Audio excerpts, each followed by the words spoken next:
Hello, welcome to Random Witterings podcast with Michelle. And Charlie, and we're going to talk about celebrating our neurodivergence. Episode 3, we're coming out of the autism closet, so to speak, telling work and friends. So why are we here? Like, we just thought we'd get together because we're both bonkers. We are both bonkers, yes. And hopefully if somebody's listening along to this and they might find some comfort in what we're saying because they feel exactly the same way, or they know someone who's just like that. Yeah, we're kind of hoping that people might, I guess, hear us and see themselves in us, but also I still mask at work. So this was really weird for me because I feel like I'm being completely myself, and I can with you because you get it, and I can't with other people, even with family members I will mask. But when you meet a fellow bonkers person, then you kind of go sod it and just off you go. And that's kind of lovely, and that is what's so lovely about the community, is when you meet other autistic people and you can be yourself. What question do you want to move on to? Do you want to talk? We both got late diagnosis, so I think it might be interesting to talk about, okay, so how did you come out? I think it was quite interesting about what did your boss say at Dimensions? What did they say when you told them? Let's talk about coming out of the closet, by the way. Coming out of the closet. Funnily enough, a lot of the people, especially my friends, when I said, "Oh, I'm going to get I'm on the waiting list," they went, "Yeah." Kind of like, yeah, we were waiting for you to figure that out. So people who don't really know autism say things like, "Are you sure?" Yes. Stuff like that. Everybody's a bit on the spectrum. Sorry. That's the other one. Everyone's a bit on the spectrum. Oh, that winds me up. You can't be a little bit pregnant. You either are or you aren't. And the same thing. You either are. You're not a little bit Spanish. Just because you've dropped your accent a bit, to fit in with everybody else. No. It's Could be a little bit married. That might upset my husband. That might cause problems. I'm a little bit dieting. That one I'm with you on. Yeah, so funnily enough, I moved to work at Dimensions because I felt that I wanted to do something that was helping other people, and the environment would be with other people who want to help people, and I totally found that way more than I expected. So when working here, there are so many people who know people with learning disabilities or autism, or who are carers, just generally people who are so altruistic and they want the best for other people. It's not an egocentric place to be. So I felt really comfortable, and I felt so comfortable in my team, that after a couple of years of working here, and I sort of started seeking this diagnosis for myself. I think I'd been open with them about my experiences, and then I think it was like, yeah, actually I've officially gone to the doctors and I'm officially on the waiting list. So they were so supportive. I was able to talk to them before my diagnosis, and they were with me every step of the way as well, and since. So when I've just read my annual review that we discussed with my line manager, and everything that I could work on was about organizational skills, learning when to shush, in a much nicer, more supportive way. Of course, that's me paraphrasing, but absolutely. And it's like, yeah, those are the things I'm working on. Absolutely. I do think I'm ADD as well. So I do think I'm like my son in that I really struggle to concentrate and I really struggle to organize. And if I forget something, it's gone. It's not on the tip of my tongue. I won't remember to do it.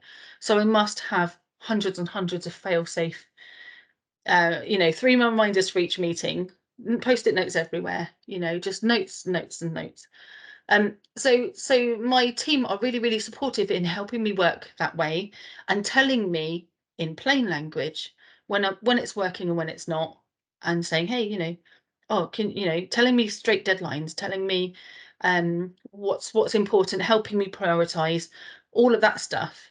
So I was able to be out of the closet with them, and they were with me, and it was such a relief. And like you were saying, you could feel comfortable then to be stimming Yeah. or doodling or Yeah. or being yourself. Yeah, no, the doodling thing, definitely. Yeah, so I had a previous career and then had my kids, and then actually walked away from that career. And when I came back, I wanted to, so I got a job at a charity, and I wanted to, that job was on a fixed contract, and then I deliberately looked Yeah, for places for another not-for-profit or a charity. I was fed up with corporate. yeah, I wanted to come because I love my experience of working in the charity sector. I've done a year, and I just like, no, I'm staying not-for-profit, charity, whatever. These are my people, these are my best yeah. people. And I had a really, really good career for 15 years, 14, 15 years before I gave That's up. awesome. And I never had a why. There was never a reason for my job. Whereas now, my reason is I just want to help people. I want to make the world a better place, she says, going for Miss World 2023. I not really, look at me. And Hey, I so I wanted to join Dimensions. I just wanted to be with other people. But then obviously I've had friends who had autistic kids. I must confess to occasionally having been the judgy mother of, really, you can't get your kids under control. I think we've all been there, but I think part of that was actually me because I can't cope with out of control. yeah, So I could be very yeah. short It was about tempered. protecting yourself. Yeah, Yeah, but I knew a bit about autism, but not really a great deal.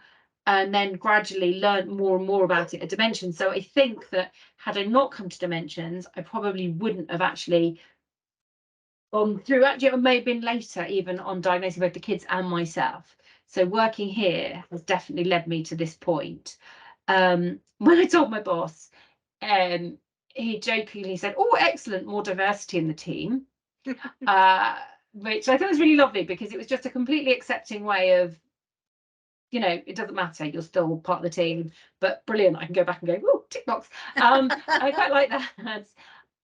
Um, and with my boss, he said, "What do you need?" I said, "What I need is time to myself.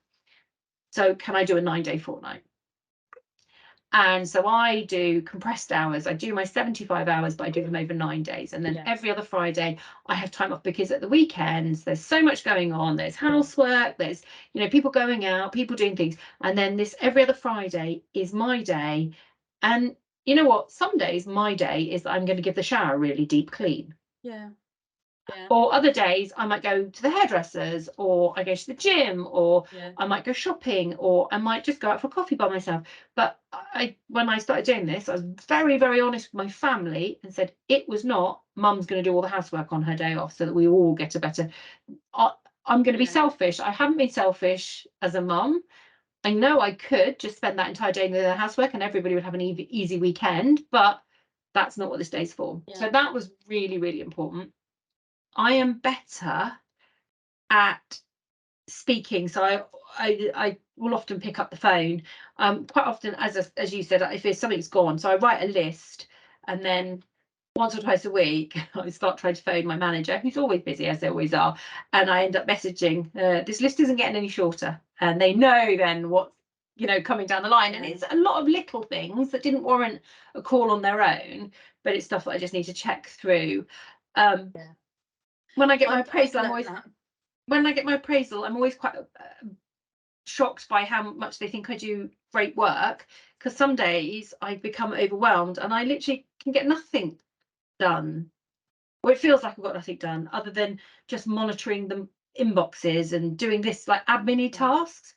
But then other days when I'm hyper focused, yeah, I suddenly realise I actually need to live. I haven't been for about three yeah. Like, hours. oh, you haven't eaten, or yeah, Yeah, yeah, I've forgotten to get a yeah, cup of tea. yeah, So what I'm saying is, I think over the balance, Dimensions gets me for yeah, the hours that they pay me for, but yeah. they don't get them evenly spread. Evenly get No, them up and down. but that's how to get the best out of you. Yeah, Yeah, I like there's a post or there's a meme that says your best looks different every day, yeah, and it's like up down, yeah, absolutely, and it does.